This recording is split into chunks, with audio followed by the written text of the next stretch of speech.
大家好，我是梁医生。总是咳嗽，痰特别的多，舌苔还很厚，这样的问题到底怎么办？我呢不讲废话，直接给你方法。如果呢你的痰是白痰特别的多，那这个多见是寒痰或者是湿痰侵袭了我们的肺，那呢应该用这种燥湿化痰的药，最好用的你记住啊，叫二陈丸。这个药呢是一个中成药啊，应该都能买得到，它有非常好的这种燥湿化痰的效果，只要是白痰就很好用。你说我是黄痰特别多，尤其是早晨起来总有几口黄痰，舌苔呢又厚又黄，那多见是痰热了，那得用清热痰的药物，最好用的鲜竹沥。这个竹沥啊，它化热痰的效果啊，化这种黄痰的效果非常的好用啊。那除了它之外，还有像金银花、蒲公英，它呢泡水喝也有非常好的治这样的热痰的效果。白痰呢用二陈，黄痰呢用鲜竹沥、金银花、蒲公英就可以了。那你听完这儿就结束了吗？当然没有结束了。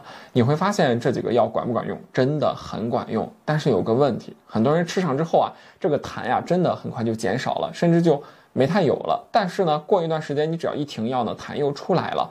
那为什么有这样的问题啊？你记住一句话，一定要记清。中医呢讲叫做脾为生痰之源，肺为储痰之器。什么意思呀？你身体的痰呀是谁生出来的呢？是脾生出来的。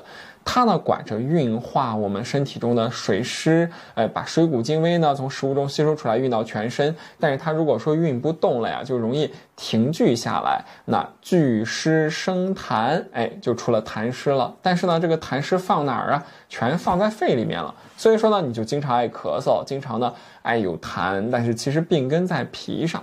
那所以说呢，你说我到底有没有脾虚啊？你自己看看舌头上两边有没有牙齿印儿，容不容易啊？平时这个大便不成形，吃完饭总是肚子胀，总是消化不良。如果有这些问题的话，你要小心了，有可能有点脾虚了。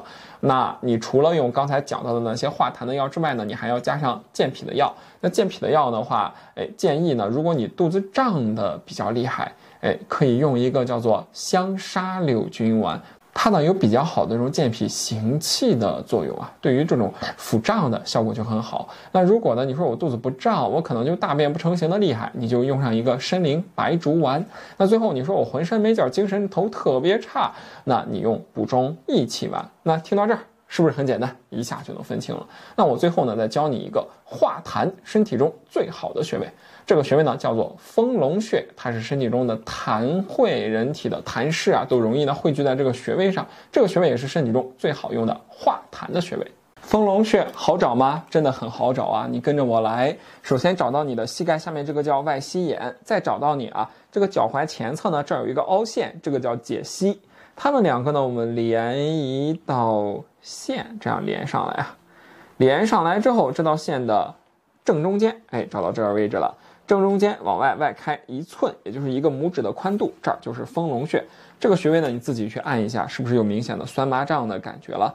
这个穴位的化痰效果真的好。如果你痰多，找一个小笔点在这儿，每天按揉丰隆穴，真的是可以化痰的，效果真的也非常好用。好，那么听到这儿，那么痰多舌苔厚，你知道该怎么办了吗？本期课程到此结束，更多健康知识请关注我。